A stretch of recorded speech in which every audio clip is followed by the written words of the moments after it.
ठिक छ त्यो ठिक छ। ल फोन जाउँ। नमस्कार आदरणीय दर्शकबिन, हामी समसामयिक संवादमा जुटिरहेका छौँ यति बेला र हामीसँग हुनुहुन्छ चर्चित अभिनेता जयकिशन बस्नेत, त्यसै गरी सामाजिक अभियन्ता ज्ञानेन्द्र साई। तपाईँहरूलाई स्वागत छ। हस् धन्यवाद। लकडाउनको यति लामो समय भइसक्यो, दिनहरू कसरी बितिरहेका छन्? हाम्रा दिन त जेल जाँदै आउने, त्यस्तै अब जेल जाने आउने, फेरि राहत लिने, फेरि सरकारले पक्रिने, अब त्यस्तै छन्। अब दाजुको जिन्दगी चाहिँ अब कसरी बितेको छ? मैले जेल चाहिँ गएको छैन, लकडाउनमा त पहिलो गइयो होइन, तर लकडाउनमा चाहिँ गएको छैन। त्यही मेरो त्यही हो। अब इन्टरभ्यू मेरो मोबाइल टिभी पनि छ होइन, मोबाइल टिभीमा इन्टरभ्यू, त्यसपछि त्यही राजकै कुराहरू र फिल्म अब नयाँ फिल्म अब कुन गर्ने त्यसको लागि स्क्रिप्ट लेखन गर्नेमा बेसी छु भनौँ। ज्ञानेन्द्र साईज्यू, अहिले छ नि यति लामो समय बितिसक्दाखेरि सरकार र जनताको सम्बन्धलाई कसरी देखिराख्नु छ? किन सरकार र जनताको सम्बन्ध वास्तवमा हाम्रो कस्तो भनेपछि समानुपातिक देखिनुपर्ने हो। सरकार र जनता नङ र मासुको जस्तो देखिनुपर्ने। यहाँ तर कस्तो गर्छ भने सरकार र जनता जस्ट रिभर्स। अरू देशमा के हुन्छ भने नागरिकले कानुनको उल्लङ्घन गर्छन्, नागरिकले राष्ट्रघात गर्छन्, कहिलेकाहीँ कोही नागरिक त्यस्ता ठाउँमा जन्मे आउँछन् उसिङ्गल तत्त्वहरू, अनि सबै सरकार मिलेर उसलाई कानुनी दायरामा ल्याउनलाई प्रहरी प्रशासन परिचालन गर्छ। सरकारका जुन इकाइहरू छन्, इकाइ एक्टिभ हुन्छन्, अनि कसैले राजद्रोहको काम गरेर त्यसलाई समाएर मुद्दा चलाइहाल्छ। तर हाम्रो देशमा सरकार चाहिँ कानुन उल्लङ्घन गर्छ, सरकार चाहिँ राष्ट्रद्रोह र देशद्रोह गर्छ, अनि नागरिक मिलेर सरकारलाई यो गर भनेर सरकारले चाहिँ कानुनी दायरामा ल्याउनुपर्ने अवस्था छ। त्यस्तो छ। त्यसले जस्तै उहाँको भनाइलाई म सहमत गर्छु। जस्तै घरमा अब अभिभावकहरू बुवाआमाहरूले छोरछोरीलाई सम्झाउनुपर्छ नि त। यहाँ चाहिँ त्यो सरकारले सम्झाउँदा छोरछोरीले चाहिँ बुवाआमालाई सम्झाउने भन्ने टाइपको हो। किनभने धेरै नेपालमा जे घटना घट्छ त्यसमा काहीँ न काहीँ रूपमा राजनैतिक हस्तक्षेप भइरहेको देख्छु नि म।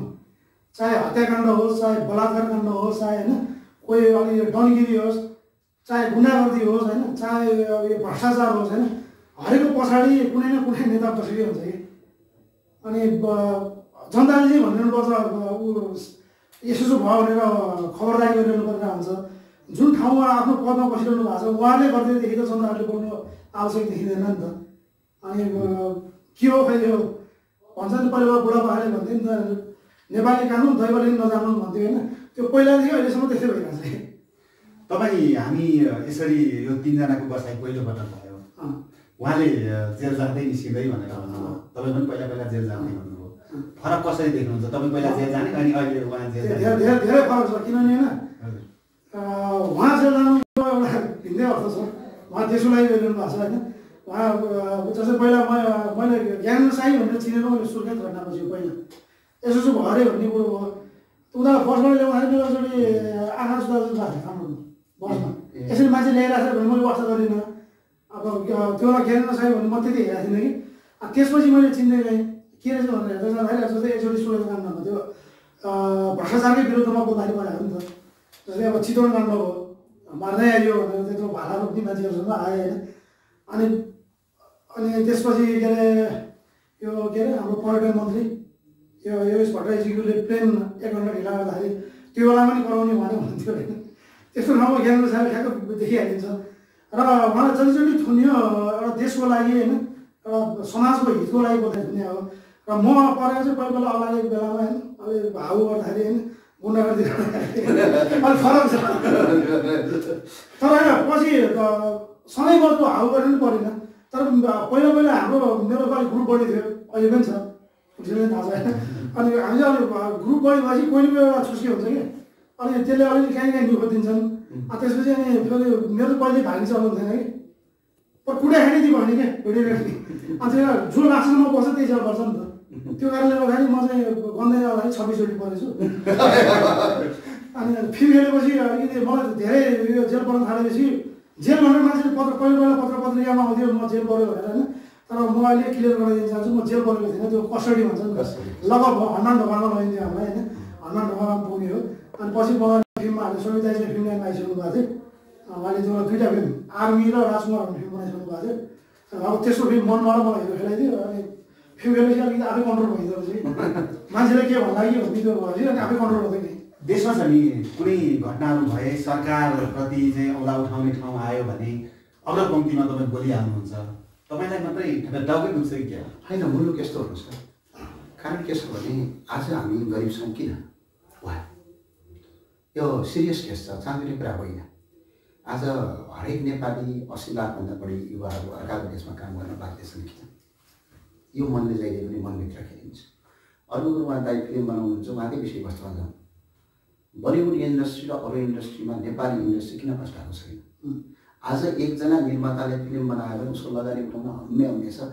रेयर बाई रेयर केसमा कसैले कमाउने हो, त्यो रेयर बाई रेयर केस भने न हामी आर्थिक हैसियतका रूपमा बलियो छौँ, न हामी तपाईँको व्यवसायिक हिसाबले बलियो छौँ, न स्वास्थ्य हिसाबले बलियो छौँ, न शिक्षा हिसाबले बलियो छौँ। किन?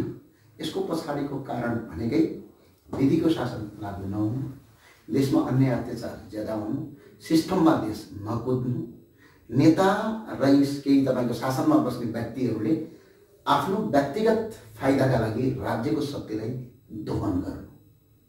जस्तै हो हामीले अहिले इम्प्लोइमेन्ट क्रिएसन गराउने हो, रोजगारी सिर्जना गर्नलाई पहिला त यो देशमा के हुनु पर्यो भने सिस्टम राम्रोसँग बस्नु पर्यो नि। भने आज एकजना मान्छेले ब्याङ्कबाट लोन लगेर बिजनेस गर्न थाल्यो भने ट्याक्स तिर्दा तिर्दा त्यसको टाउको दुख्छ, त्यहाँ पनि त्यसलाई सेक्युरिटी छैन। अझ त्यसपछि आयो भने उसको त्यो एकजना मान्छे जन्मियो भने उसले बच्चा बनाउन हुनेछ। यो कुरा चाहिँ थाहा होला, स्पष्ट रहनु। बच्चा जन्मेदेखि तपाईँको फी तिर्नुपर्छ। एकपटक ल अहिले तपाईँ हामी मजाले पढाइरहेको छ, ल बिरामी पढ्नुहोस् न। अहिले त जन्मिन साथ तिर्नुपर्छ। अहिले बिरामी पढ्नुहोस् न तपाईँ। बिरामी पढ्नु भयो भने तपाईँ बरु बिरामी पढ्नु भने तपाईँ सकिनु हो। तपाईँको बाबुबाजेको सम्पत्ति बेच्ने हो कि आफन्तको सम्पत्ति बेच्ने हो कि किन हस्पिटलाइज यति महँगो छ। तर जनताले कर तिरेको तिरेछ। हिजोको आर्थिक बजेटलाई मात्र मध्यनजर गर्ने हो भने 8 खर्ब रुपियाँ जनताबाट जान्छ, 9 खर्ब रुपियाँ जनप्रतिनिधिले सरकार मिलेर खान्छन्। हामीले तिरेको पैसा 1 रुपियाँ पनि देश विकासमा खर्च हुँदैन। अझ कति पुग्दैन? 1 खर्ब पुग्दैन। अनि त्यो नपुगेको पैसा पुग्ने विदेशबाट ऋण ल्याउने, नेता र कार्यकर्ता र कर्मचारी मिलेर खाने, अनि ऋण चाहिँ हामीले तिर्दिनु पर्ने। देश यस्तो सिस्टमका विरुद्धमा नागरिक भनेको हामी भनेको हेर्नुहोस्, मेरो एउटा बुझाइ के छ भने हामी अधिकार ज्यादा माग्छौँ यो देशमा। हाम्रो कर्तव्य के हो? नाइ मैले यो देशमा के गरेँ त त्यो कर्तव्य पुरा गर्नु पर्यो। आज कसैले ज्ञानेन्द्र साई तैँले के गरिस् भन्दाखेरि नेपालको इतिहासमा पहिलोपटक 62 अर्बको मुद्दा दिने मान्छे हो। यो देशलाई 62 अर्ब रुपियाँ आजसम्म नेपालको इतिहासमा कसैले ल्याउन नसकेको कुरा हामीले गरेका थियौँ, तर सरकारले ल्याएन। यो हाम्रो कमजोरी होइन नि। हामीले मुद्दा लडेनौँ कि हाम्रो घरको ढोकामा आएर अरिङ्गालहरूले तपाईँको ढुङ्गाले हानेनन् कि हिजो मात्रै तपाईँको पेप्सी कोलामा मेरो अपार्टमेन्टमा त मेरो उसमा मेरो फ्लाइटमा तपाईँको तोडफोड गरेर खाट साट दुनियाँ भाँचिएको छ, लगभग तोडेर यहाँ अरिङ्गालका कार्यकर्ताहरू। कारण के हो? कारण भनेको उनीहरूले पैसा खाइराखेका हुन्छ, म देखाइदिन्छु, अनि उनीहरूको तपाईँको पतन सुरु हुन्छ। र अर्को पनि मलाई प्रश्न के थाहा छ कि यही अभियान यही मुभमेन्ट आन्दोलनका रूपमा अगाडि बढ्यो भनेपछि यिनीहरू जेल जान्छन्, यिनको विरासत सकिन्छ भन्ने कुरा कन्फर्म आजैबाट थाहा छ कि इतिहासमा छ नि नेपालको सरकार सबैभन्दा शक्तिशाली छ अहिले, होइन? तर हत्या, हिंसा, बलात्कारहरू बढिराखेका छन् नि। यसको कारण के देख्नुहुन्छ? सरकारका मान्छे नै बलात्कारी छन्। निर्मला हत्याकाण्डका दोषीहरू खै त? नेपाल प्रहरी त्यति कमजोर छ खै? ज्ञानेन्द्र साईले चामल बाँड्यो, सिडिओ साहबले हेरेर सिडिओ साहब के छ भन्दाखेरि त 42 जना पुलिस गए पक्रिनलाई, 2 जना डिएससी साहब, 4 जना इन्सपेक्टर, त्यति सही साहब त्यति नै छन्। असैहरू अरू काम गर्नु नि, धमाधम गाडी पुलिस गए। निर्मला हत्याकाण्ड हुँदाखेरि एउटा सामान्य एकजना बहिनीलाई बलात्कार गरेर मारेर फाल्यो, त्यो अपराधीलाई कानुनी दायरामा ल्याउन सक्दैन। कारण के छ भने सरकारका मान्छे नै स्वयं अपराधी पृष्ठभूमिबाट उठ्या छ। अर्को कुरा, हामी रुकुम घटनालाई भन्नुभयो, हिजो रुकुम घटना, ओ माइ गड, मान्छे मारे बाबा, ओ माइ गड कत्रो अपराध। 2036 सालमा केपीओले यस्तै घटना घटाएका थिए। जहाँ मान्छे माऱ्यो रे, सुत्या मान्छे काट्यो रे, माइ गड सुत्या मान्छेलाई गिड्यो रे। यी त के भने आपसमा कहाँ झगडा भयो, के भयो भने मऱ्यो भन्छन्। त्यहाँ त सुतेको मान्छे गिड्यो रे, त्यो पनि मुख थुनी त्यो बार्खालाई हलाल गर्छ नि, त्यस्तै थुन्यो रे। यस्तै काण्डमा चाहिँ भने अब त्यो रुकुमकाण्डमा जो जेल गयो नि, यिनले राजनीतिक नारा लगाएको यो सामन्तवादका लागि लडेको थियो, वंशवादका लागि, लेनिनवादका लागि भनेर पछाडि खबर दियो भयो। थोपरेको पनि क्रान्तिकारी हुन्छन् भन्ने एउटा थ्योरी छ क्या। जित्यो भने क्रान्तिकारी, हार्यो भने आतङ्ककारी भन्ने छ। जयकिसन दाइलाई त्यस्तै लाग्छ? अब त्यसमा जे घटना घटिरहेको छ लगभग त्यस्तै नै हो होइन। जस्तै निर्मला काण्डको जुन कुरा निस्क्यो अलिकति 2 वर्ष लागि होला होइन, 2 वर्ष लागिसक्यो होइन। सही हो, एउटा ज्ञानेन्द्र साईलाई भ्रष्टाचारको विरुद्धमा बोल्दाखेरि होइन त्यत्रो पुलिसहरू जान्छ भने होइन, एउटा नेपाली चेली त्यो पनि एउटा बच्चा होइन, बच्चाको रेप भएर हत्या हुँदाखेरि त्यहाँ किन ध्यान दिँदैन? अलिअलि निर्मलाको परिवारलाई अलिअलि राहत भनेर दियो होला केही लाख होइन, त्यतिमै टुङ्गाउन खोजिन्छ। अब यो निर्मला काण्ड भनेको त एउटा त्यो उदाहरणको लागि मात्र होइन, यस्तो त्यो लुकेका काण्डहरू धेरै छन् नेपालमा। हामीले सुटिङमा जाँदाखेरि धेरै ठाउँमा पुग्नुपर्छ नि त, त्यो ठाउँमा त कयौँ घटनाहरू देख्छौँ कि हामी, कहीँ त्यहाँ अन्याय हुन्छ। र जस्तै अहिले अब रुकुमको काण्ड पनि भर्खर कुरा निस्क्यो। जस्तै ओडाको चाहिँ मलाई जहाँसम्म लाग्छ माओवादीको हुनुहुन्छ क्या, माओवादीबाट जितेको उहाँ मान्छेबाट जातीय मुक्तिका लागि लड्नु भएको। त्यही त मैले भन्नु थिएँ, माओवादीले पहिला 10 वर्ष आन्दोलन गर्दाखेरि के भनेको थियो त? जस्तै यो जातपातको बारेमा त झन् एकदम ठुलो चर्को नारा त उहाँले नहुन्थ्यो। अनि यो बहुविवाहको बारेमा नि माओवादीले पहिले हामी सुन्थ्यौँ कि न्युजहरूमा, फलानुले अर्को केटी ल पऱ्यो अथवा बिहार्यो भने चाहिँ त्यसलाई पुरै नाङ्गे गाउँको भएर कालोमसो दलेर मारिन्थ्यो पनि, कतिवटा मार्यो भने पनि सुनेको थियो। तर यही कुरा माओवादीभित्र नै होइन, माओवादीकै नेताहरूले बहुविवाह गरिरहेका छन् होइन। अब जस्तै हुकुम केसमा नै अब ओडासी समाइएको छ अरे, उहाँ माओवादीकै हुनुहुन्थ्यो अरे। यदि यो जातीयता सम्बन्धी केस आएपछि उहाँले सम्झाउनु पर्थ्यो। जस्तै अब त्यो केटा पनि अल्लाले थियो, केटी पनि अल्लाले हो, त्यो भएपछि त्यो ओडासी भनेको त उनीहरूको अभिभावक हो नि त, उनीहरूले सम्झाउनु पर्ने ठाउँमा झन् त जुगाउने काम भइरहेको छ कि, त्यो भएपछि त सिचुएसन यही नै हो। तपाईँलाई के लाग्छ यो रुकुम जाजरकोटको जुन केस छ नि अहिलेको, यो जातीय केसै हो? होइन, यो हामी त्यसको अनुसन्धान गर्ने अधिकृत होइनौँ, त्यही भएर हामीले जे पायो त्यो भन्नु मिल्दैन। हामीले बाहिरको फेरि हेर्ने हो। त्यहाँभित्र त अनुसन्धानको पाटोले देखाउला भने जातीय केस थियो कि आवेगमा घटेको घटना थियो कि प्लानिङ गरेको मर्डर थियो कि, त्यो चाहिँ तपाईँको भरे अनुसन्धानको पाटो देखाउँछ। तुलसी सदय भनौँ जस्तै जातीय केस हो त भनेर सोधेँ नि, त्यसमा म चाहिँ के भन्छु, मैले त्यसलाई हेरिरहेको छु होइन, जातीय केस होइन मेरो विचारमा। अहिले तर यसलाई जातीय केस बनाइँदैछ नेताहरूले, किनभने यहाँ जुन लभको उनीहरूको के अरे नवराज विग र सुषमा मल्ल उनीहरूको लभ छ होइन। अब जस्तै एउटा दलित भयो, एउटा ठकुरी भयो भनौँ न, अब उनीहरू दुईजना लभ पऱ्यो, अब सिद्धियो के हो थाहा छैन होइन, त्यो उहाँले भने जस्तै त्यो अनुसन्धानको कुरो हो। तर यहाँ अहिले मिडियाहरूमा चाहिँ होइन जातीय केस बनाइँदैछ कि, एकतिरबाट एउटा आउने सामाजिक सञ्जालमा विशेष गरी एउटाले ठकुरीलाई नराम्रो भन्ने, छेत्री बन खत्तम भन्ने, ऊ भन्ने, यतापट्टिबाट ऊ ठिक छैन भन्ने, त्यो भन्ने मान्छे मलाई जहाँसम्म लाग्छ त रियल आइडी कुनै पनि छैन, फेक आइडीहरूबाट त्यस्तो आइरहेको छ कि। यस्तो छ, मेरो पनि एउटा आइडी बनाएर त्यस्तो बनाएका छन् होइन। मैले हिजो स्टेटमेन्ट पनि दिएँ, त्यसको बारेमा हामी कानुनी प्रोसेस चलिरहेका छौँ, त्यसलाई पक्राउ गर्छौँ। मेन कुरा के छ भने अपराधीको न त जात हुन्छ, न त धर्म हुन्छ, न त संस्कृति हुन्छ। अपराधी मान्छे मारिएको छ। हेर्नुहोस् त्यहाँभित्र के भएको थियो I don't know, that's not a matter, त्यो ठुलो कुरा होइन के भएको थियो, कस्तो भएको थियो, तर ती मान्छे मारिएका छन्।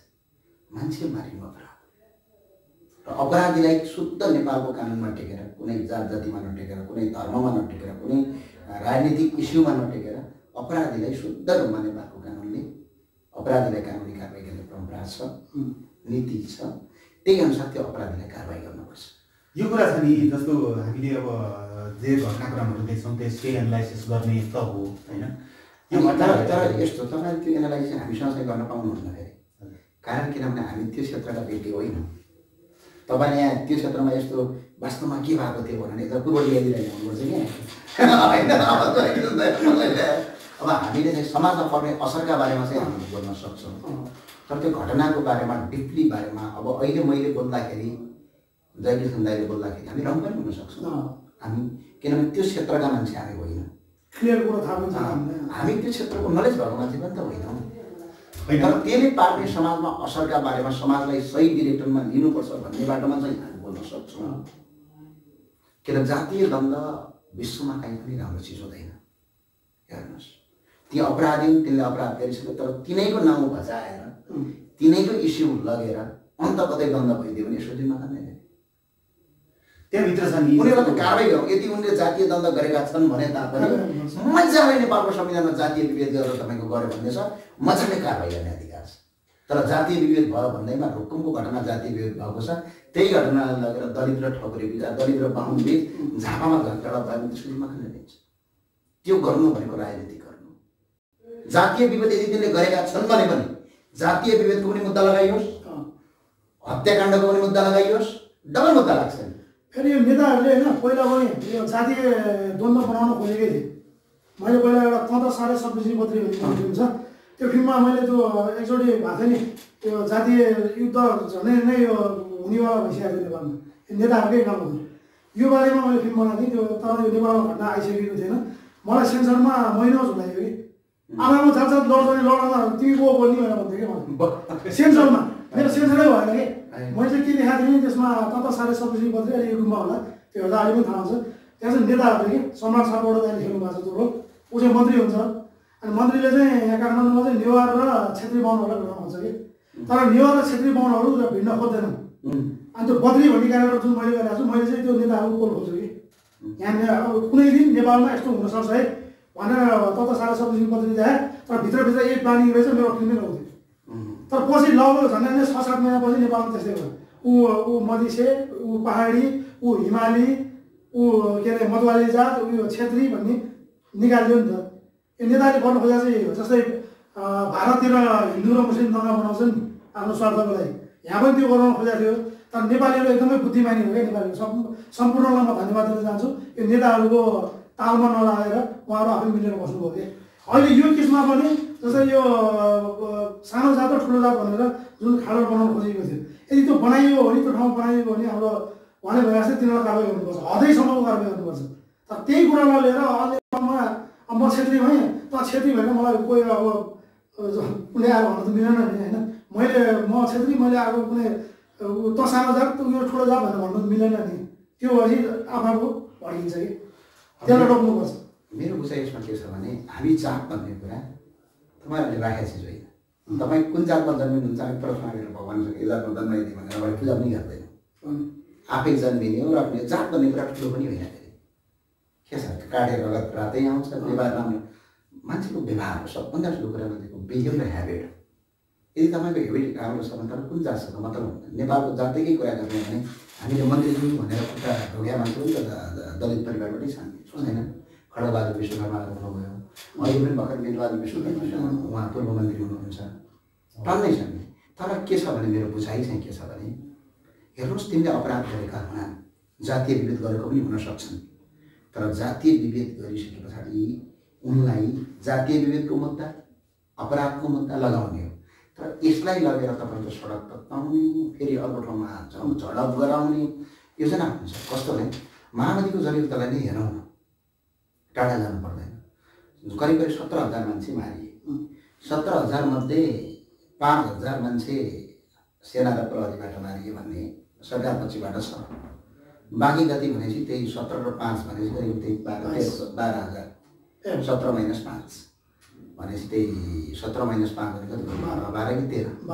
12, 13, 14, 15, 16, 17 होइन 13,000 भयो करिब। 12-13,000 मारिए। अब त्यो एकिन डाटा छैन, 12देखि 13 भनौँ, 17,000 पनि होइन, बढी मरेका छन्। तर ती मरेका मान्छे मध्ये अहिले गएर तपाईँको जात छुट्याउनुहोस् त्यहाँनिर गएर 90% मान्छेहरू दलित परिवारबाट, मगर, राई, लिम्बू जनजातिहरू मारिएका छन्। कारण किनभने प्रचण्डको थ्योरी थियो, प्रचण्डभन्दा बाठो मान्छे मलाई दुनियाँमा पनि लाग्दैन। तिमीहरूको जात सानो उठ हतियार उठ ठोकिहाल, उठे समाए ठोके, तर मर्ने त प्रचण्ड होइन। खै प्रचण्डको छोरा उसैले बहुविवाह गरे, प्रचण्डको छोराले नै त्रिपल विवाह गरे, बहुविवाह त छोड्दैन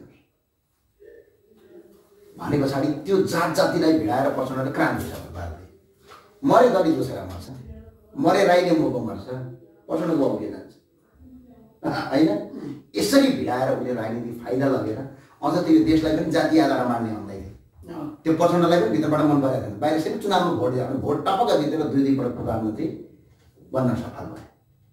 तर आज त्यही रोल्पा, त्यही रुकुम यदि उहाँले साँच्चै यो जातीय विभेदका लागि त्यो क्रान्ति गरेको भइदिए भए रुकुम पश्चिम क्षेत्र नम्बर कसको जनार्दन शर्मा प्रभाका वडा अध्यक्षको त्यही हिजो जातीय मुद्दा जातीय राजनीति गराउँदा भनेर 10,000 17,000 मान्छेलाई शहादत दिएर आएको पार्टीको वडा अध्यक्ष जनार्दन शर्मा को हुन्छ हुन्छ हजुरहरूले अहिलेको जनार्दन शर्मा त मन्त्री सन्देश चेन्ज हुन्छ त हिजोको कालमा जनार्दन शर्मा भनेको डेपुटी कमान्डर मध्य कमान्डर जनमुक्ति सेनाको डेपुटी कमान्डर माओवादीको युद्धको सबैभन्दा मुख्य मान्छे मध्ये एउटा मान्छे जम्मा मुख्य मान्छे 4 जना थिए माओवादीभित्र जनार्दन शर्मा प्रभाकर नन्दकेशर पुन पासाङ अहिलेको उपराष्ट्रपति अनि बसमान पुन अनन्त 3 जना अनि अर्को 4 जना चाहिँ तपाईको अनि विप्लव पनि पछाडि अनि सुनिल मरे सुनिल भन्ने थिए किम्बहादुर थापा सुनिल भन्ने मरे यी चाहिँ तपाईको जनमुक्ति सेनाका तपाईको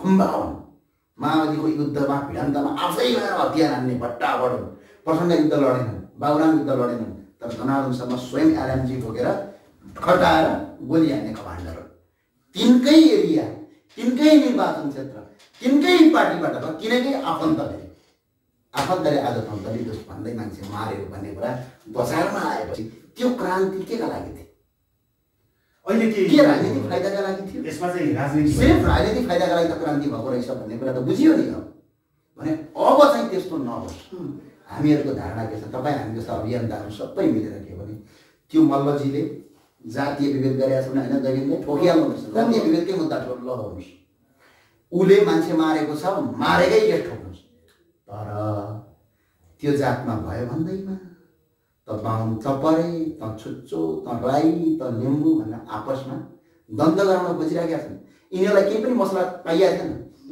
कुरुरुरुरु कुद्छन् ती सांसद एमसिसी पार्टीलाई कहाँ मरेका छन् चुप्पला देशकै राष्ट्रघात एमसिसी ल्याउँदाखेरि साइलेन्ट बस्छन् मसँग डिबेट गरेर बस्दै थिए बिचरा बिजोग भएको थियो भने पछाडि आज के छ भने उनीहरूलाई रोटी सेक्नु बाटो छ सर देश भोलि कहाँ जाला यो समाज कहाँ जाला के हुन्छ सर उनी नेपाली मर्ने होइन ल तपाईँ म अलग जातको जय किशन दाइ पर्ने म ठगुरी तपाईँ बस ल हामी तिनटै अलग जातको मान्छे रहेछौँ ल तपाईँको जात र मेरो जातमा तपाईँले मलाई कुकुरी हान्ने तपाईँले मलाई कुकुरी हान्ने कच्चा गर्न भने मर्ने पो हामी तिनटै मर्ने फाइदाको लागि हुन्छ ऊ हामी तिनवटा जसले लडाइराखेका छ उसलाई फाइदा हुन्छ यो कुरा बुझ्न जरुरी छ जस्तो संसदमा छ नि यही रुकुम जाजरकोटको केसमा बोल्दै गर्दाखेरि जनार्दन शर्मालाई चाहिँ अवरोध गरियो यसलाई कसरी बुझ्न सकिन्छ होइन यो अवरोध गर्ने झगडा गर्ने जनार्दन शर्माले पनि त्यसरी बोल्नु हुन्थेन उहाँले पनि सत्य तथ्य छानबिन गर्छु म सबै गर्छु भनेर बोल्नु पर्थ्यो जनार्दन शर्माको बोली पनि तपाईँको त्यहाँ के पछि पक्षीय बोली देखियो तर अरू विपक्षी दलका पार्टीका नेताहरूले पनि त्यो बिर्खुसी मान्ने होइन सबैजना मिलेर अपराधीलाई कारवाही गर्ने हो अपराधी कसैको पनि हुँदैन हेर्नुहोस् अपराधी न तपाईँको हुन्छ न मेरो हुन्छ न अर्काको हुन्छ अपराधी घर बाउको त हुँदैन अरू वर्ष कसरी हुन्छ सबै मिलेर सबै नेताहरू एक ठाउँमा हुने कानुनहरू एक ठाउँमा हुने अपराधीहरू एक ठाउँमा हुने बनाउनु पर्नेमा यसलाई राजनीतिक भाँचो हालेर राजनीति गरिरहेका छन् यो राजनीतिले न काहीँ पनि पुग्दैन भोलिको दिनमा छ नि अबको त्यहाँको समाजको अहिले भइराखेको घटनाले के सिनारी देखाउँछ भोलिको कस्तो भन्छ होइन नेपाली बुद्धिमानी छन् नेपालका दाजुभाइ तथा दिदीबहिनीहरू जातीय रूपमा आजसम्म यो देशमा द्वन्द्व भएको छैन भगवानको कृपामा पशुपतिनाथको देश बुद्धको भूमि किराँत राजा यलम्बरको देश भएर होला सायद मलाई देउताको भूमि हो नेपाल आजसम्म जातीय रूपमा झगडा भएर द्वन्द्व भएर उग्र रूप लगेको छैन यो तराई र पहाडको बिचमा तपाईँको भेकिए लडाइँ हो त्यो पनि जातीय लडाइँ भन्न मिल्दैन त्यसलाई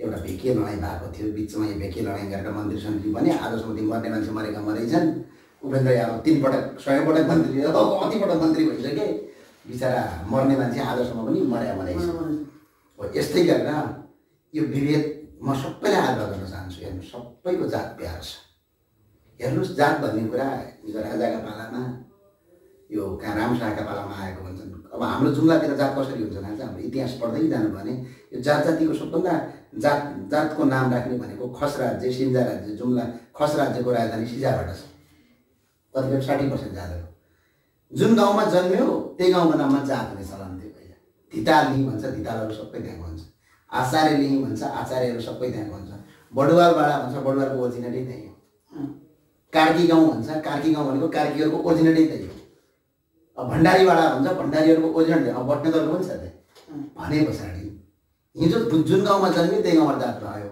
अब यो जातलाई अहिलेको 21औं शताब्दीमा आइसके पछाडि हामी त्यो जातलाई लगेर तत्तर मम र मम फाइदा होला, नेताहरूलाई फाइदा हुन्छ नि, म दलितको नेता हौँ भनेपछि या गऱ्यो नि हाम्रो नेताले भनेर फाइदा चाहिँ हुन्छ नेताहरूलाई, तर त्यसले काहीँ पनि पुर्याउने काहीँ पनि पुर्याउँदैन। त्यही भएर कुनै पनि जातमाथि विभेद नगरौँ।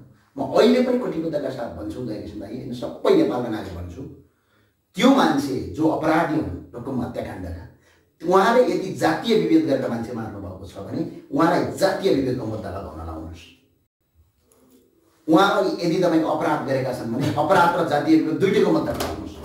तर यो काण्डलाई लगेर कहीँ राजनीतिक पार्टीले रोटी सेक्ने काम गरिरहेका छ, यो चाहिँ भन्नुहोस्। कतिपय दलित पक्षीय सङ्घ संस्थाहरू सडकमा छन् यति बेला छन् होइन। अब त्यही पक्ष मात्रै सडकमा आउनु त जरुरी थिएन, एउटा मानवीयताको कुरा पनि होला, कानुनी कुरा पनि होला नि त।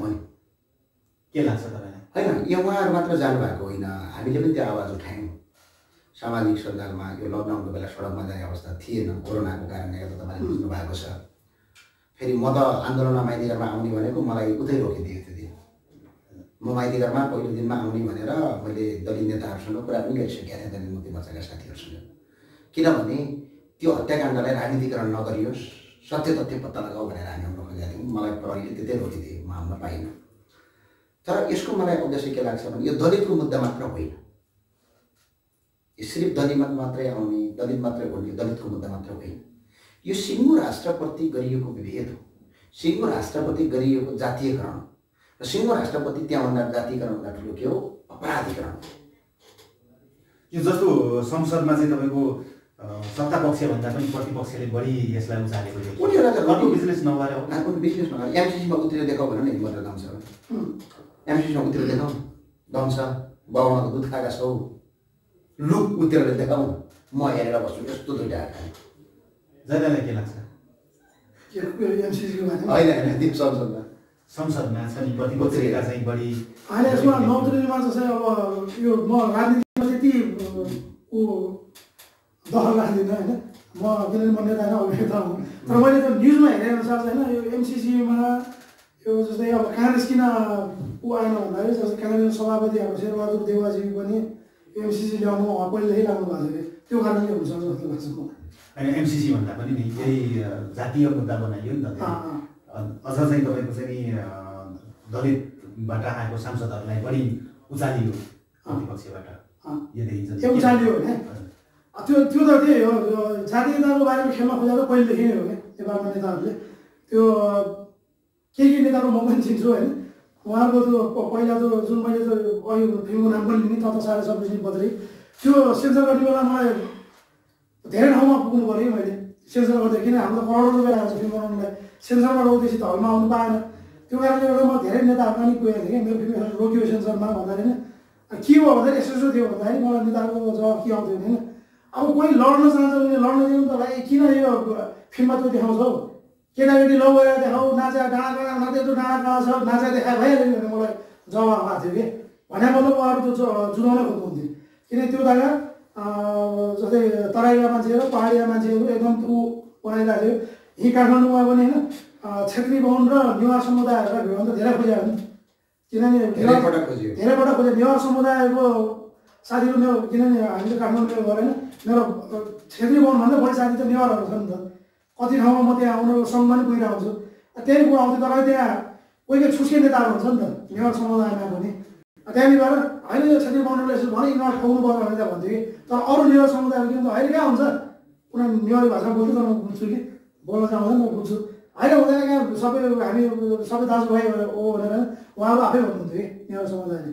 जस्तै छेत्री समाज भनेर नि निस्के, त्यहाँ पनि आउँथ्यो यस्तो जोड्नुपर्छ भनेर होइन। यो सबै नेताहरूको काम हो कि। झन् यो अहिले यो रुकुम काण्ड त एकदम उनीहरूलाई त चिठा परिरहेको छ। दलित सङ्घ संस्थाहरू सडकमा आउनु र न्यायका लागि उहाँहरूले आफ्नो सङ्घर्ष गर्नु त्यो जायज, त्यसलाई अन्जायज भन्न मिल्दैन। तर त्यसैलाई राजनीतिक ढाडस गरेर केही दलका नेताहरू लागेका छन्, त्यो चाहिँ गलत। अहिले कहाँ गएको थियो यिनीहरू? यो घटनामा छ नि, जस्तो अहिले चाहिँ तपाईँको विभिन्न खालका भिडियोहरू आइराखेका छन्, विभिन्न समाचारहरू सार्वजनिक भइराखेका छन् होइन मारिएका पक्षप्रति एउटा संवेदना जोडिराखेको अवस्थामा चाहिँ जुन केटीको कुरा छ नि उसको जिन्दगी पनि त तहस नहस बनाउने खालको समाचार आइरहेको छ नि।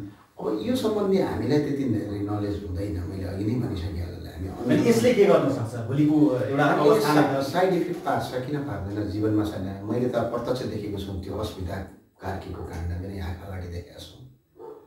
अब हाम्रो वरिष्ठ पत्रकार सारिना बुढासानी त मर्नुभयो, तर त्यसको साइड इफेक्ट त्यो बहिनीलाई यस्तो परेको थियो कि मतलब त्यो बहिनी सायद त्यतिखेर सम्बन्धित मान्छे सही ठाउँमा नपुग्दै आज त्यो बहिनी जीवित हुँदैन थियो।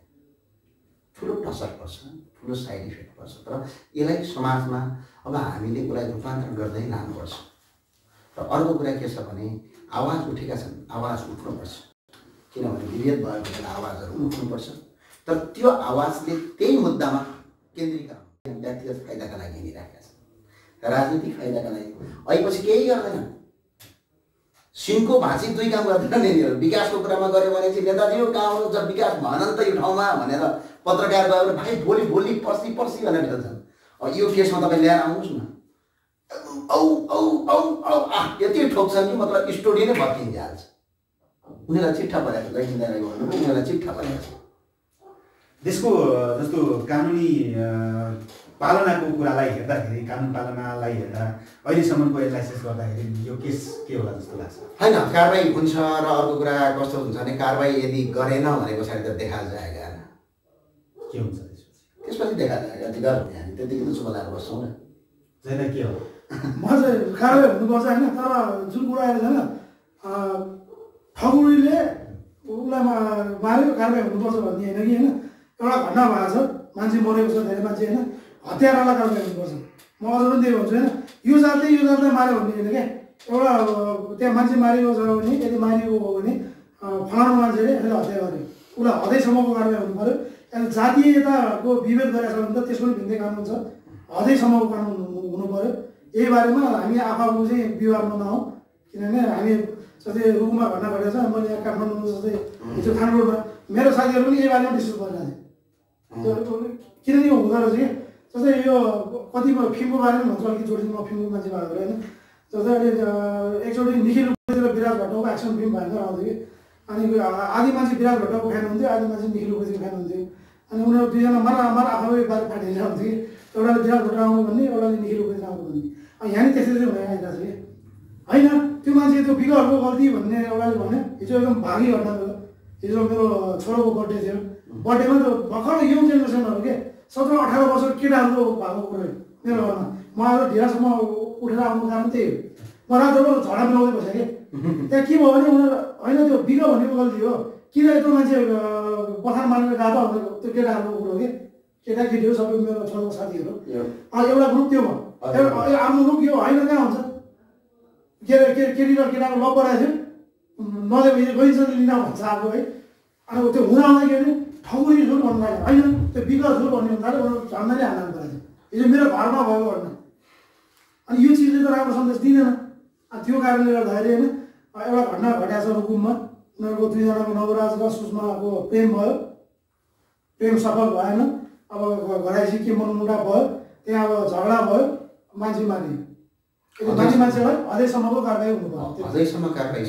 हामीले अर्को कुरा त्यो दुर्घटनामा दलित परिवारको मान्छे मात्र मरेको त छैन। गणेश बुढा के उनी दलित हुन्? होइनन्। गोविन्द साई हरायो, लास पाइएको छैन, हराएर पनि गइसक्यो। किनभने कहाँ त भेरीमा परेको मान्छे कहाँ जान्छ त? लास नभेटिएको मात्रै हो। अब अहिलेसम्म हरायो भन्नुपर्छ, लास नभेटिएपछि एउटा पर्व जान्छ होइन, नत्र कहाँ गयो भन्ने कुरा हुन्छ। त्यो कुटाइ खानेमा मदन साई, इन्द्र शाहहरू छन्। मुद्दा दायरी गर्नेमा पनि मदन साई र इन्द्र शाहले मुद्दा दायरका लागि ती अपराधीलाई कानुनी कारबाही गर्नै पर्छ। यी दुईटै ठोकरी हुन्। उहाँहरू गएर के छ हार्मोनी गरेका छन्।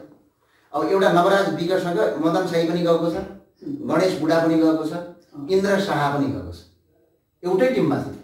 उताबाट आक्रमण गर्ने पनि त सबै मल्लहरू छैनन् नि। त्यसमा पनि कोही पुन मगरहरू छन्, कोही स्वयं दलित परिवारका मान्छे छन्। आक्रमणकारी पनि विभिन्न जातका छन् नि।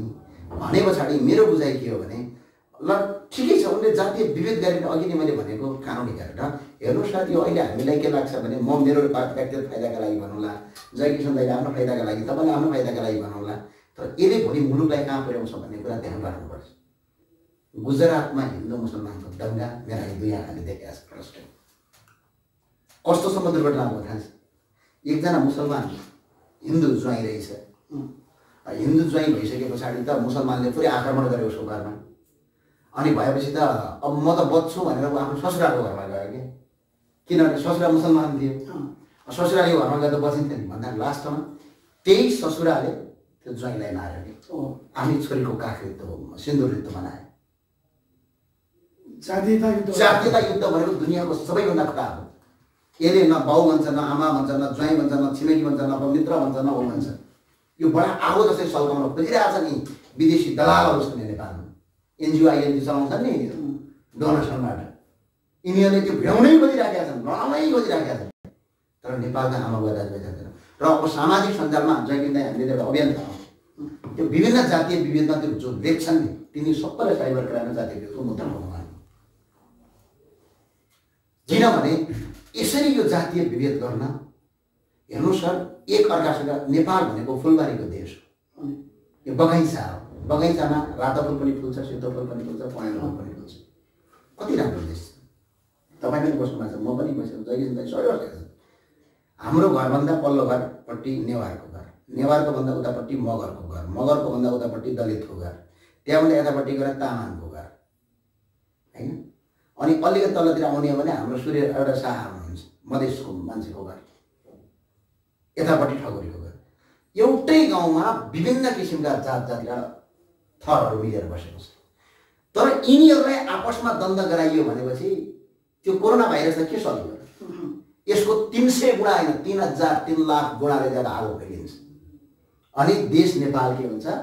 ध्वस्त हुन्छ। अनि फाइदा कसलाई हुन्छ? प्रचण्डलाई हुन्छ, फाइदा केपी ओलीलाई, फाइदा शेरबहादुर देवाललाई, किनकि भोलि चुनावमा भोट आउँछ अनि विदेशीको डोनेसन आउँछ, देशै ध्वस्त भएपछि कहाँबाट भोट? अनि उनीहरूको त फाइदा हुन्छ। पहिला देश ध्वस्त गरे होइन नि त, यिनीहरूले गरेकै त हो।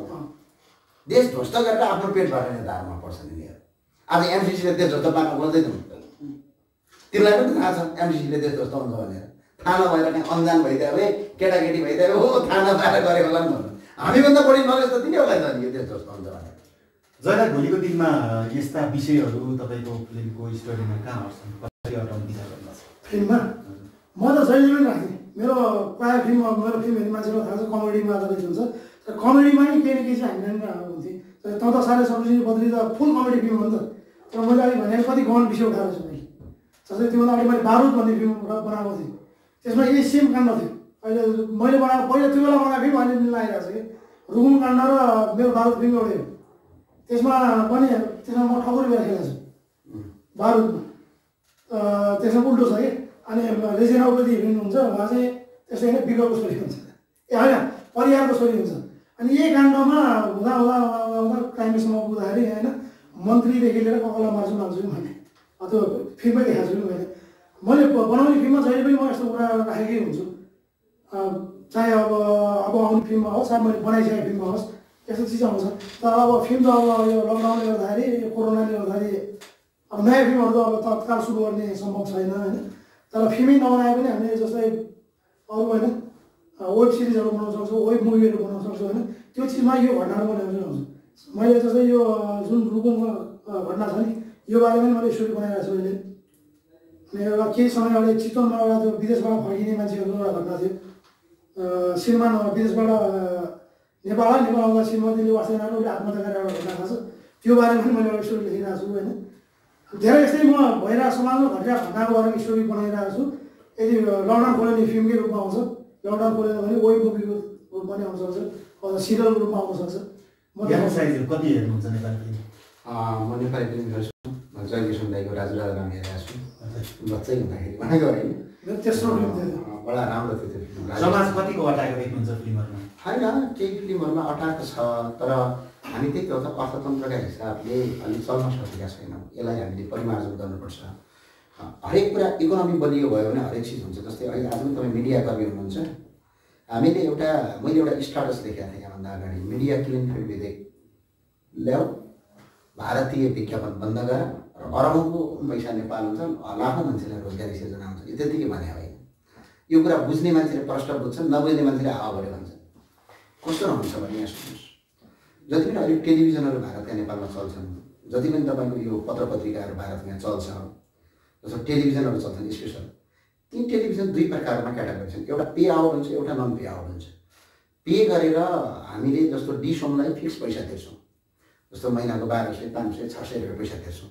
त्यो पैसा तिर्दाखेरि त्यहाँ सोनी च्यानल पनि हुन्छ, अर्को च्यानल पनि हुन्छ, अर्को च्यानल पनि हुन्छ, अर्को च्यानल पनि हुन्छ। त्यो च्यानलले एकपटक तपाईँको एउटा घरबाट एक महिनाको करिब 10 रुपियाँ 5 रुपियाँ एक व्यक्तिबाट उठाएको हुन्छ। यो गर्दाखेरि सोनीले मात्र 16 करोडभन्दा बढी पैसा नेपालबाट लिन्छ, पछिल्लो डाटा आउँछ। अनि त्यो पैसा हामीले पे आउट गर्छौँ र भारत जान्छ।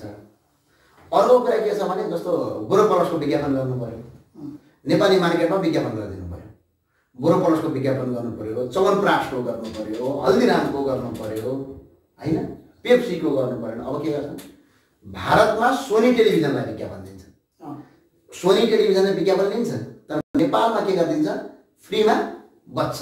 अनि त्यो विज्ञापनको मार्फतबाट ती कम्पनीहरूलाई फेरि सोनी टेलिभिजनले पैसा लिँदाखेरि कसरी लिन्छ विज्ञापनको थाहा छ हजुरलाई? हाम्रो यो च्यानल नेपालमा पनि पुग्छ, त्यसको पैसा अलग्गै हुन्छ। नेपालमा पनि त उसको रेन्ज कभर छ नि त, रेन्ज कभर छ। यति ठाउँमा हाम्रो च्यानल पुगेको छ। ल तिमीले मलाई 2 करोड रुपियाँ दिन्थ्यौ विज्ञापनको, विज्ञापन साह्रै महँगो हुन्छ, 100 करोडसम्मको हुन्छ विदेशतिरका टेलिभिजनहरूको विज्ञापन, 1-2 मिनटकै विज्ञापन। मैले स्वयं विज्ञापनको अडिट गरेको छु, त्यहाँ यति महँगो विज्ञापन हुन्छ। नेपालमा त के छ केही पनि छैन, 500 रुपियाँ बजाउनु पाइन्छ। यति महँगो विज्ञापन हुन्छ, 2 मिनटको विज्ञापन बजाउँदाखेरि 100 करोडसम्म तिर्ने अवस्था पनि हुन्छ जुनको विज्ञापनको। त्यो टेलिभिजनको रेन्ज हेरेर हुन्छ। त्यो विज्ञापन लिँदाखेरि उसले चाहिँ नेपालमा पनि हामी यति ठाउँमा छौँ, हामीलाई विज्ञापन दियो भन्छ। अनि नेपालमा विज्ञापन बज्यो, फ्रीमा बज्यो। उल्टो उसले पैसा लगेर पनि भारतमा लग्यो, नेपालमा विज्ञापन पनि फ्रीमा बज्यो। अनि पैसा पनि हामीले दियौँ। अनि भएपछि उसलाई डबल होइन ट्रिपल फाइदा हो। अनि मिडिया क्लिन पिट विधेयक भनेको यस्तो हो कि जुन पे आउटमा तपाईँको नेपालमा टेलिभिजन चल्छ त्यो टेलिभिजन बन्द। अर्को जति पनि नेपालमा विज्ञापन बज्छ नि त्यो विज्ञापन अब भारतीय च्यानलले हाल्न पाउँदैनन्। उसको टेलिभिजन चलेदा पनि त्यो विज्ञापन नेपाल थ्रोबाट हालिन्छ। त्यो विज्ञापनको पैसा जति पनि छ कर राज्यलाई जान्छ र बाँकी पैसा चाहिँ नेपालको कुन विज्ञापन एजेन्सी हो त्यसले दिन्छ। उता सोनी टेलिभिजनले पाउँदैन। जसलाई बजेट आयो नि यसरी तपाईँको नेपाली फिल्म आउनु पर्थ्यो। नेपाली फिल्म समेटियो बजेटमा यसपालि समेटिएको छ अलिअलि शब्दमा चाहिँ होइन, व्यवहारमा लाग्यो भने चाहिँ राम्रो। जस्तै हाम्रो कलाकार सङ्घको चाहिँ एउटा भवन हुनु पऱ्यो भनेर पहिलेदेखिको हाम्रो माग हो होइन। त्यसको बारेमा अलिकति सम्बोधन गरिएको छ, त्यो एकदम स्वागत योग्य कुरा छ। तर होइन म बजेटतिरको लेखाएको कुरोमा म कहिले पनि विश्वास गर्दिनँ। बजेट जहिले पनि जुनसुकै सरकारको बजेट आउँछ होइन एकदम राम्रो हुन्छ कि त्यो लागु हुन्छ कि हुँदैन भन्ने कुरो मात्रै हो होइन। हाम्रो नेपाल चलचित्र कलाकार सङ्घको लागि एउटा भवन बनाउने भनेको वर्षौँ वर्ष भइसक्यो। अहिले त म कार्य समितिमा पनि छु होइन, योपालि मन चुनाव पुऱ्याएँ म जितेँ होइन। अनि जस्तै हाम्रो यहाँ इन्टरभ्यू दिन आउने हरेक नेताहरूलाई म पर्सनली पनि भन्छु कि योपालि चाहिँ गरिदिनु पऱ्यो। जस्तै इन्टरभ्यू सिधै मैले भनिरहेको हुन्छु, तर योपालि जो लेखिदिनु भएको छ यदि साँच्चै पुरा गर्नुभयो भने चाहिँ हाम्रो चलचित्र क्षेत्रको राम्रै हुन्छ। तपाईँ कार्य समितिमा भएर बजेट परेर खै हो कि होइन। तर मैले सब हरेक नेतालाई जस्तै यहाँ त आइरहनुहुन्छ नि त अब इन्टरभ्यूको लागि मैले सबलाई पर्सनली नै भनिरहेको थिएँ, किन बजेट आउँदैछ होइन यो चिज चाहिँ भनिदिनु भयो भनेर म भनिरहने थिएँ होइन। त्यही अब हेरौँ अब यो किताबमा लेखेको कुरो होइन वास्तविक रूपमा उत्रियो भने, किनभने नेपाली फिल्म अथवा नेपाली सिरियल अथवा नेपाली गीत सङ्गीतलाई माया गर्नुपर्छ भन्ने कुरो म किन भन्छु भने मैले पहिला पनि एक दुईवटा इन्टरभ्यूमा भनिसकेको छु। जस्तै विदेशी च्यानलहरू यति हाबी भइसक्यो यति होइन फिल्महरू होइन।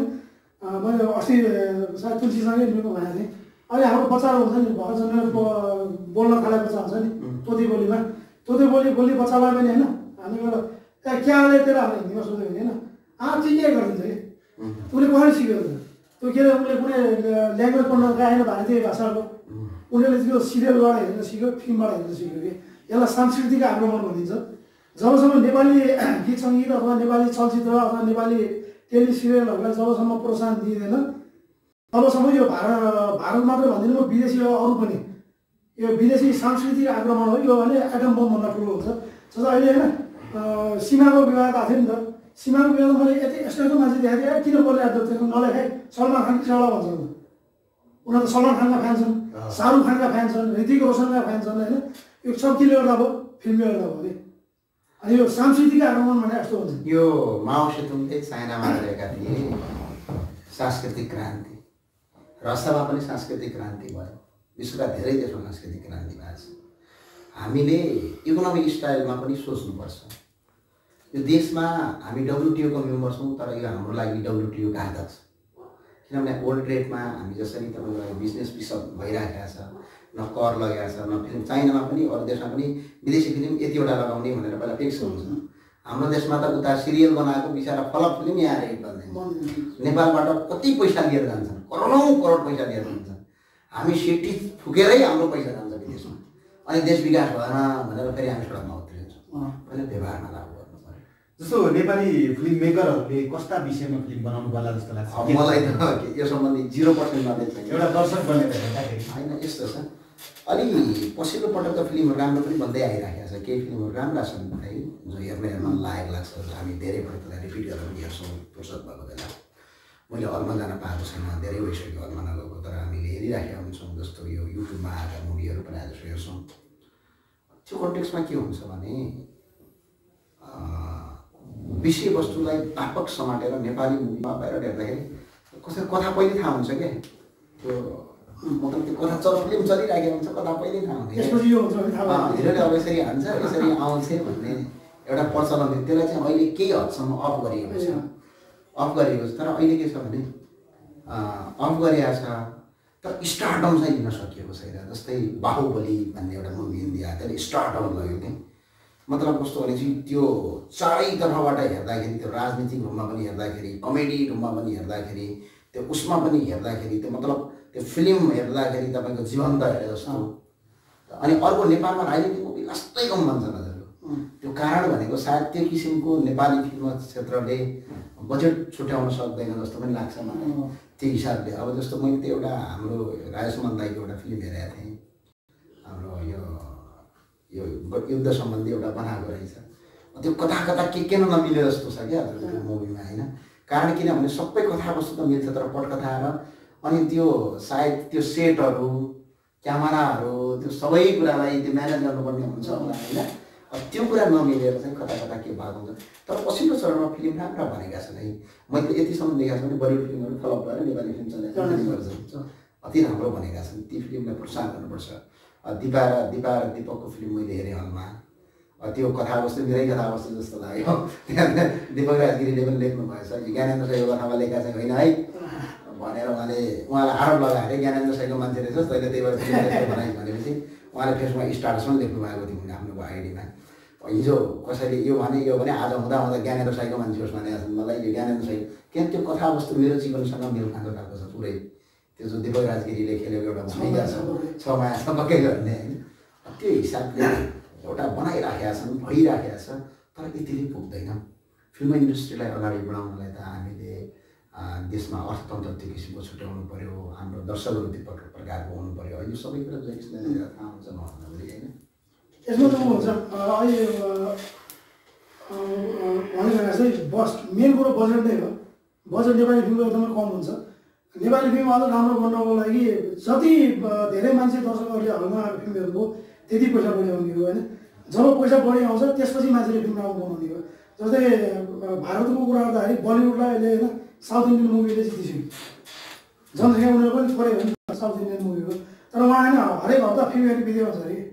अनि हलमा गएर हेर्ने जुन दर्शक हुन्छ नि 98% छ अरे कि साउथ इन्डियन मुभीमा। अनि त्यसपछि उनीहरूले टक्कर जान्छ बलिउडलाई। हाम्रो पनि जनसङ्ख्या सानो देश भनेर कहाँ हुन्छ, हाम्रो 3 करोड छ जनसङ्ख्या। 98ले हेर्नु पर्दैन। हाम्रो देशमा 15 देखि 20%ले मात्रै हलमा गएर फिल्म हेर्ने हो भने होइन यो बलिउड सलिउड साइड लाग्छ। अहिले लगाइदिएको छ कति फिल्महरूले होइन। जस्तै दिपकजीहरूको फिल्म छक्का पञ्चा सिरिज आयो भने कुनै पनि हिन्दी फिल्ममा होस् उनीहरूभन्दा उनीहरूले बढी बिजनेस गरिरहेको हुन्छ। चाहे अरू पनि जस्तै अमर केसीहरूको फिल्महरू होला, नेपाली फिल्म पनि दर्शकले हेर्नुहुन्छ नि। तर अलिक बढीले हेरिदियो भने बजेट बढी राम्रो आउँछ। र बजेट जे चिजमा नि हामी के चिज बनाउनु एउटा घर बनायो भने घरमा हामीसँग टन्नो पैसा पनि घर आएको भन्छ त। खल्तीमा दर्शकलाई राखेर नि राम्रो घर बनाउँछु भनेर भन्छ, बन्दैन नि त्यही हो होइन। अनि अर्को राजनीतिक विषयवस्तुमा कुरामा चाहिँ मलाई एकदम इन्ट्रेस्ट लाग्छ। राजनीतिक विषयमा फिल्म बनाउन म लेख्छु भने मसँग घरमा गएर हेर्ने नि लगभग यति छ होला स्क्रिप्टहरू रेडी स्क्रिप्ट। तर मैले 3-4 फिल्ममा धेरै दुःख पाएँ। बारुद भन्ने फिल्म 9 महिना सेन्सर नअड्क्यो। त्यो बेला बारुद भन्ने फिल्म मैले किन बनाएँ भने गणतन्त्र के अरे माओवादीहरू त्यो बेला गणतन्त्र आइसकेको थिएन। माओवादीहरू चाहिँ बाहिर आइसक्नु भएको थियो कि उहाँहरूको सरकार आइसकेको थियो। त्यो बेला हाम्रो कृष्णबहादुर महराजी उहाँ सञ्चार मन्त्री हुनुहुन्थ्यो। अब त हामीले के राजनीतिक फिल्म पनि बनाउनु पाउँछ भनेर मैले बारुद फिल्म बनाएँ भने यति दुःख पाएँ भने 9 महिनासम्म सेन्सरै भएन। अब 9 महिनासम्मको ब्याज होइन त्यत्रो लाखौँ रुपियाँ ब्याज तिर्न कम त गाह्रो हुन्छ हामी सर्वसाधारण मान्छेलाई। अनि त्यसपछि अब ज्यानै बनाउँदैन राजनीतिक फिल्म भनेर बल्ल बल्ल बल्ल धेरै सिनहरू काटेर धेरै डाइलगहरू काटेर मैले बारुद भन्ने फिल्म बल्ल बल्ल बल्ल चलाएँ। सुपर हिट भयो।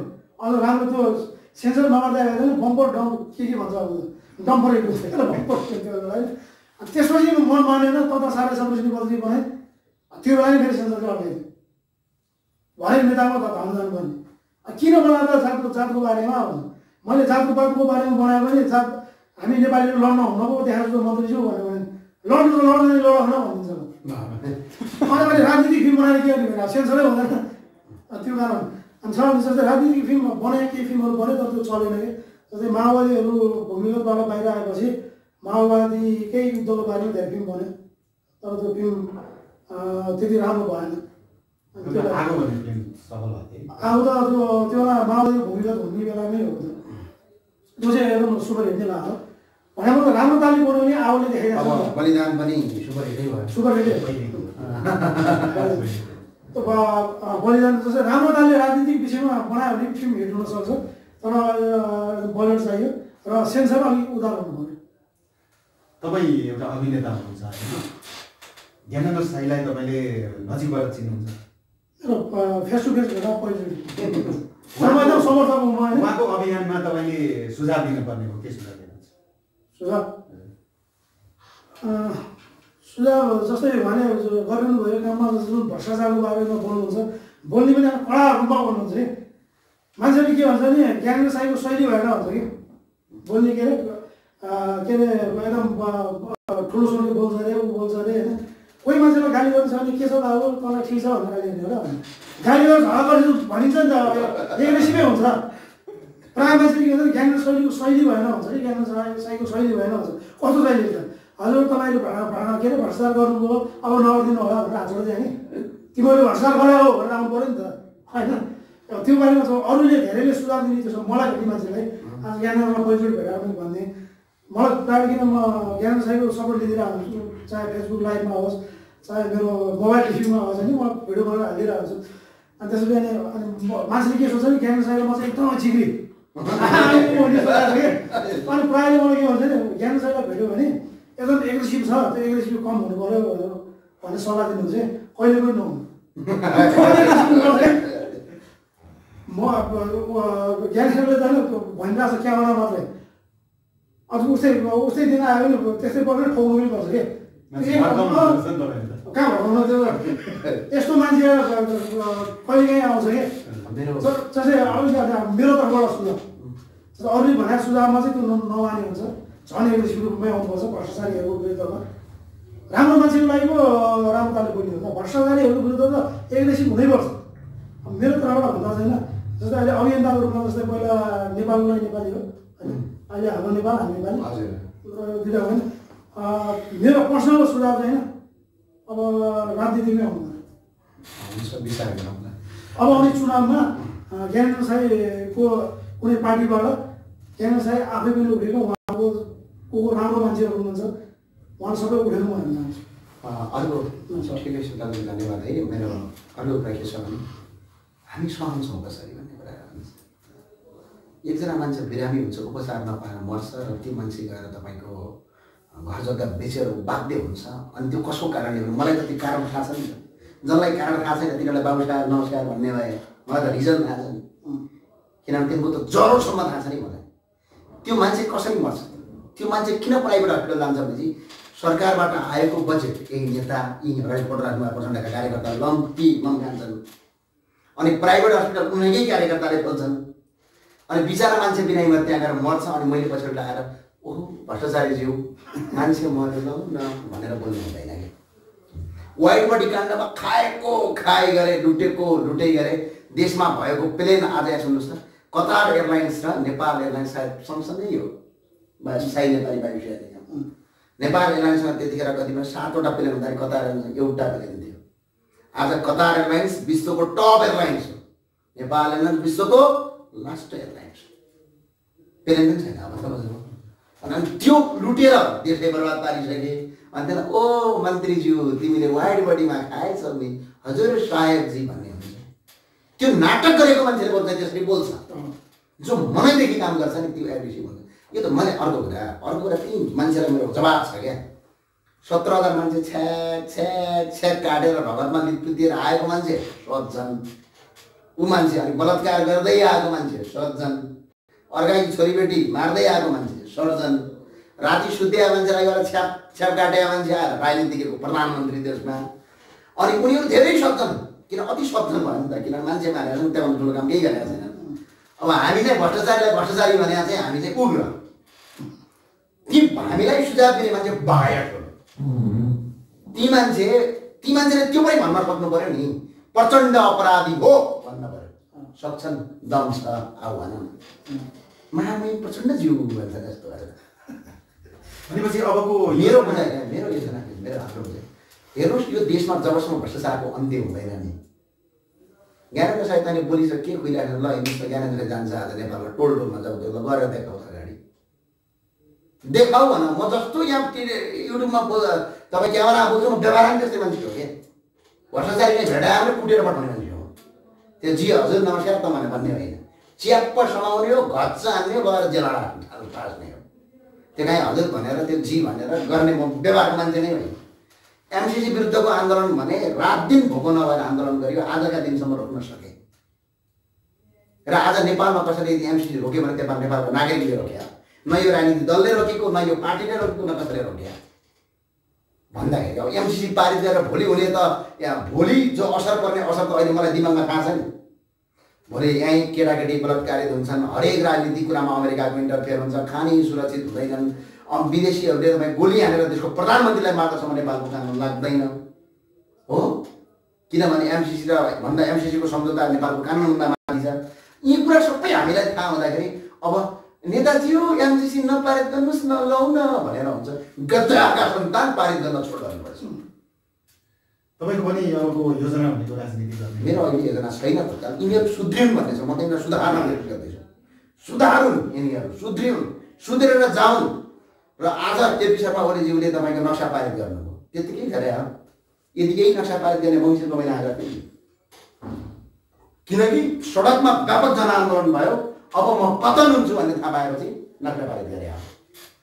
त्यो नक्सा केपी शर्मा ओलीज्यूले आफैले बनाएको नक्सा होइन नि, हामी जस्तै अभियन्ताले बनाइदिए नक्सा। तर नक्सा पारित संशोधन भएको छैन।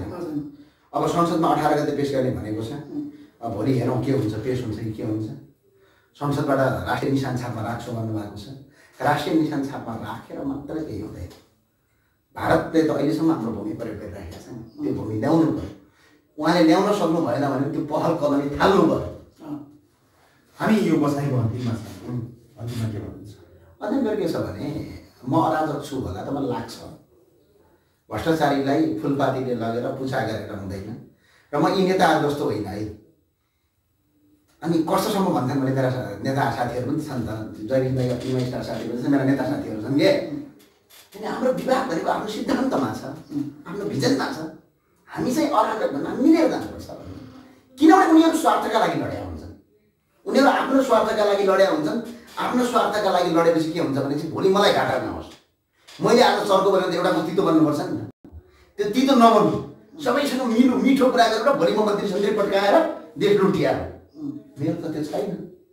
म त अपराधीलाई भेट्यो भने त अहिले हेर्नुहोस् न, विजय कुमार गच्छेदारलाई यो सरकारले किन कारवाही गर्न सक्दैन? 2 तिहाईको सरकार छ, तर पनि काङ्ग्रेसका नेताहरूलाई कारवाही गर्न सक्दैन भ्रष्टाचारमा। किनकि यो कुरा प्रष्ट के थाहा छ भने भोलि कङ्ग्रेसको सरकार आफै यिनलाई कारवाही गर्छ। अनि यिनीहरू सबै काले काले मिलेर के खाउ लाग्ने। अनि यिनीहरू राम्रा, हामी त त्यो गर्नेवाला छैन। बाहिरदेखि भगवानको कृपाले हामीलाई सत्ता र शक्ति दियो भने यिनीहरू राम्रो होला। यिनका 9 लाख कार्यकर्ता छन्, हेर्नुहोस् 8 देखि 9 लाख।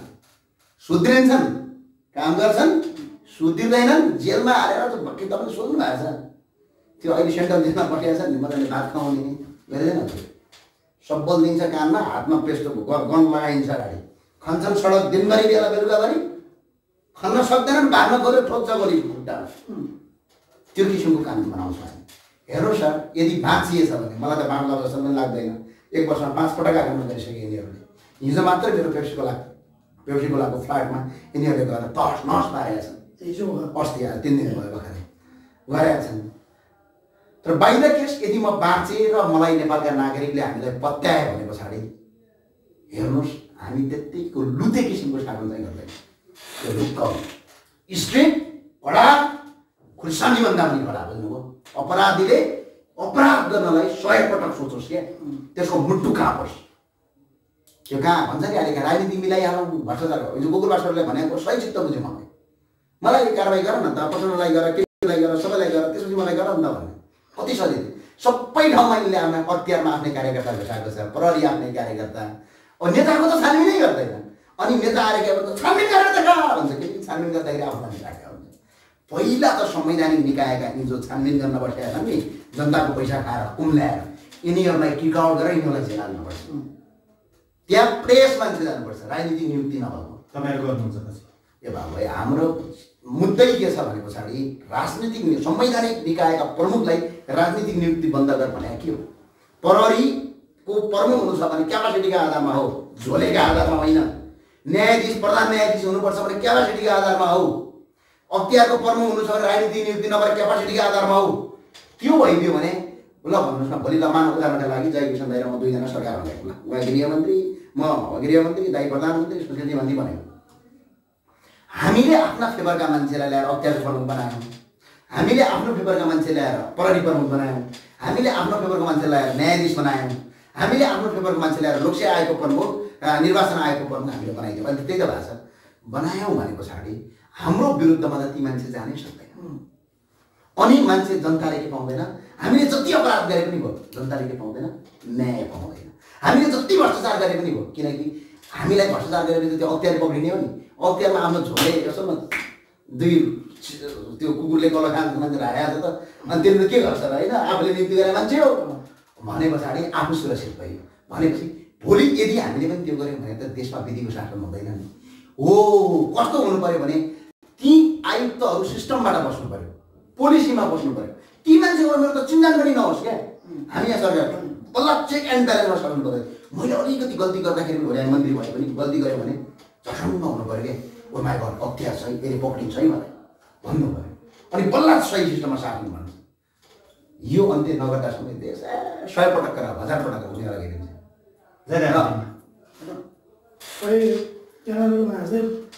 आफूले पालेको कुकुरले आफूलाई कहिले पनि डोल्दैन कि त्यो कुकुर बौलाउने गर्छ।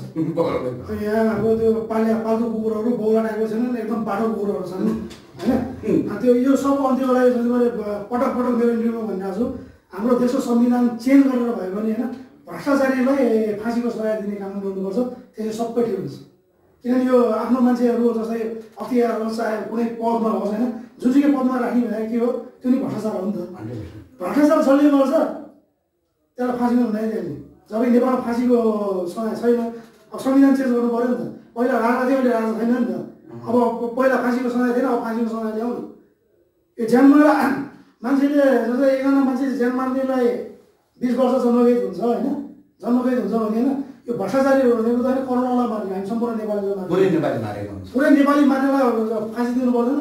जब यो भ्रष्टाचार गर्ने मान्छेलाई फाँसीको सजाय आउँछ नि, त्यो दिन नेपाल धेरै राम्रो हुन्छ। त्यही भएर मैले अब ज्ञानेन्द्र साईदेखि अब जो राम्रोसँग अभियन्ताहरू उहाँहरूले सबै एकजुट भएर एउटा पार्टी खोल्नु पऱ्यो, चुनाव गर्नु पऱ्यो।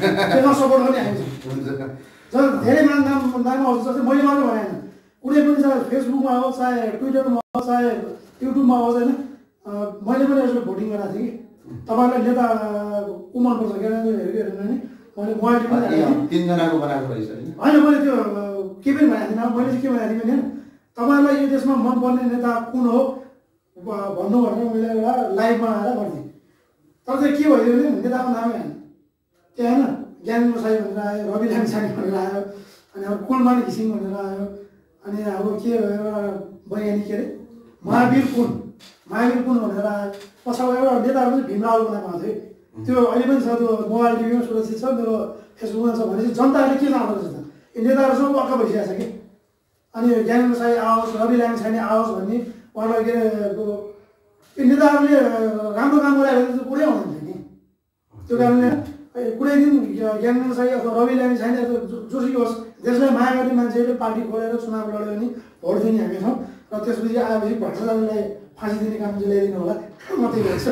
हजुर तपाईँहरूको दुवैजनाको समयको लागि धन्यवाद। हस् धन्यवाद। हस् धन्यवाद। यदि हेर्नुभएकोमा सम्पूर्णमा धन्यवाद।